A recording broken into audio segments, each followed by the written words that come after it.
For those of you who have read the title of this video and think this isn't the case, I have 3 names for you. Voss, Handsome Jack, and GLaDOS. Do I have your attention now?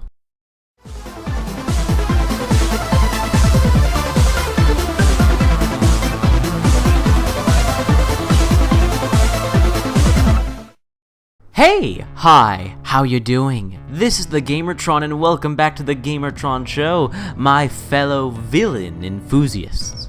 I've said it before and I will say it again, I love villains. I love fictional, evil characters. I've gone over this before in multiple videos which you can all check out on my channel. But for this video, I felt the need, the urge, to debate and enforce a point about video games. Especially video games with story campaigns. And that's the villain of the video game, and how it is important to have a good, threatening, memorable, and potent villain in your video game story. Now, most video games are about trying to overcome a challenge, whether it be getting from point A to B in one piece, overcoming and defeating an army of bad guys, or trying to complete a variety of objectives to complete this one big main goal objective. I hope you guys have an idea of what I'm talking about here. And throughout these stories, throughout these journeys, throughout these adventures, there is almost always a villain, an antagonist, a rival for the hero, your playable character. And I ask that you all not underestimate the importance of a good villain in a video game. You see, I recently had a debate with someone who said, villains in video games aren't all that important. You're just going to end up fighting them in a boss fight and killing them in the end, so what's the point of developing them as characters? I would argue that greatly. You see, in any story, not just with a video game, I know this is about video games, but I'm going to branch out to other medias for just a while here. Tell me, would the Star Wars movies be as beloved as they are if they hadn't developed Darth Vader as a character? Would the Harry Potter movies had done so well had they not made Voldemort such a huge threat? About in Star Trek II, The Wrath of Khan, would that movie had been as good as it was if it wasn't for the title character, Khan? And there are so many more examples. Silence of the Lambs, Hannibal Lecter, Die Hard, Hans Gruber, HAL 9000 from 2001: A Space Odyssey. Hell, there are some heroes, some protagonist characters out there in film and in fiction in general that wouldn't be as beloved or intriguing as they are if it wasn't for their villain counterparts that help evolve and reflect the hero. Batman is nothing without the Joker. Optimus Prime is nothing without Megatron. The Teenage Mutant Ninja Turtles are nothing without the Shredder.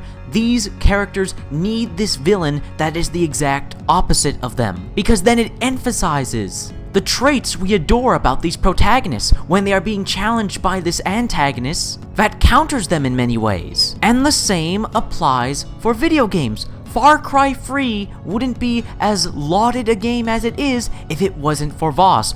Borderlands 2 wouldn't have spiked the popularity of the Borderlands series if it wasn't for Handsome Jack. And GLaDOS made Portal. Don't tell me that she didn't. Even though I don't consider GLaDOS to be really a villain. That's a story for another time. Point still stands. These movies and works of fiction would not be what they are, and these protagonists that we adore from these works of fiction would not be who they are if they didn't have these antagonists acting as yin to their yang. Or yang to their yin. How does that go again? That doesn't matter. You see, while a video game does follow a different story structure than movies, television, and books, since in video games the player is in a sense creating their own story, their own unique story for their own unique actions, and utilizing the choices given to them by the game developers to make the game's story just as much their own story. And it can, in many ways, help you connect with the characters on somewhat of a deeper level,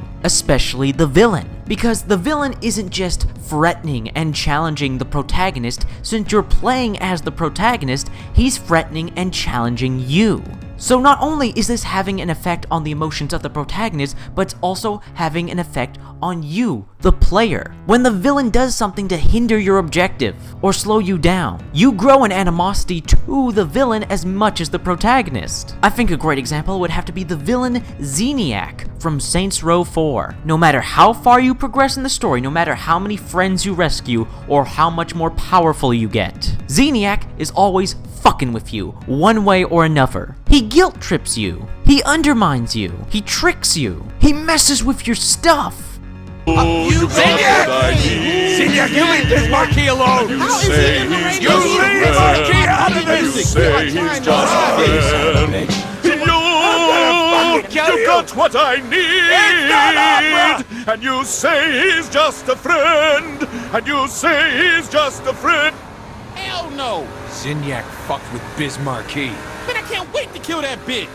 Then we have villains that hurt you personally, more so in a game than in any other form of fiction. Again, with games, you are personally invested in the story because you are playing as the protagonist. So when you befriend characters in the game, it not only feels like the protagonist in the sense of the story is making friends, but you yourself are becoming personal friends with these fictional characters. Power of video games, folks. So when the villain of a video game kills a character, a companion, a friend in the game, it hurts more so and it makes you hate them all the more. When Sephiroth killed Aeris in Final Fantasy VII, when Handsome Jack killed Roland and Bloodwing in Borderlands 2, when the Reapers kill freaking everyone in Mass Effect, or when Shao Kahn kills Kung Lao, and you, over and over and over and over again.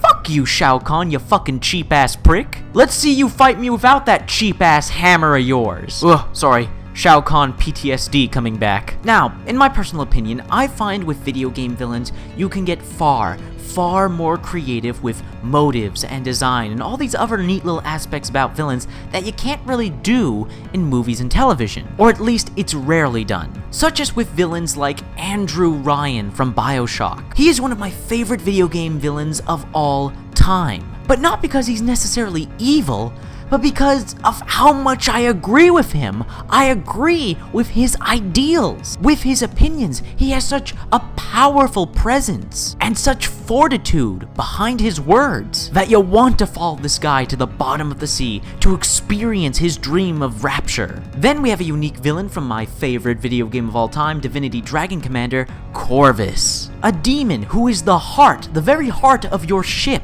your command center. And what makes Corvus such an intriguing and delicious villain is that he's both your greatest ally and your greatest enemy. And he doesn't lie to you. He doesn't lie to you at all. He says straight to your face, yeah, I'm the guy who put you in the position you're in right now. Yeah, I'm the reason the entire world's at war. Yeah, I'm probably going to betray you. But here's the thing.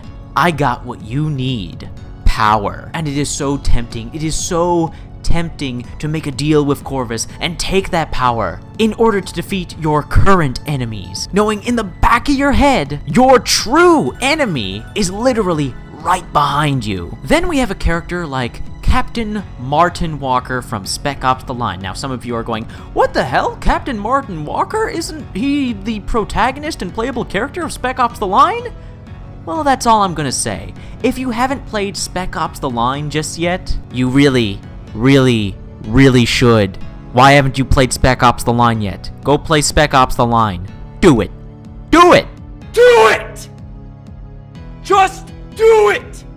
Now, I'm not saying that video games aren't capable of producing cliched villains. Oh my god, has gaming produced some cliched villains? But the villains I just gave examples of were examples of villains in video games that are really unique to that media, and I haven't seen villains like that done in other forms of media and other forms of fiction. Again, shows you what video games are capable of in terms of character development and storytelling. But again, video games have produced some very cliche villains. I mean, look at the villains lineup in the Call of Duty video games. Makarov, Jonathan Irons, Dragovich, Zakhaev, Shepard, Raul Mendez. Actually, Raul Mendez was actually a pretty decent villain. Point still stands, however. Cliched action movie villains with predictable motives and personalities. But again, even though these villains aren't that memorable, they still leave an impact on you, the viewer, the player, because their actions are affecting you. When they're talking to you, when they're talking to the main protagonist, they're also talking to you. And a good video game villain is a character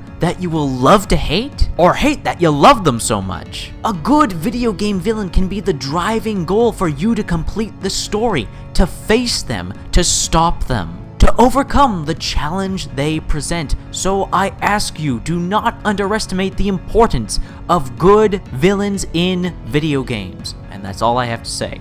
I hope you guys enjoyed the video. If you did indeed like the video in any way, shape, or form, please hit the like button. Hitting the like button helps you, helps me, helps everybody involved in the video. If you hit the like button, please leave a comment. What are your thoughts, feelings, and opinions on this video? What are your thoughts, feelings, and opinions on the importance of good villains in video games? Let me know your thoughts, feelings, and opinions in the comment section below. I love reading comments. Don't get nearly enough comments. Please leave a comment. And finally, I am the Gamertron. I love video games. I love talking about video games. And if that's something that interests you, maybe consider supporting my channel by subscribing to me. Anyways, guys, this has been a video, and I will see you guys later.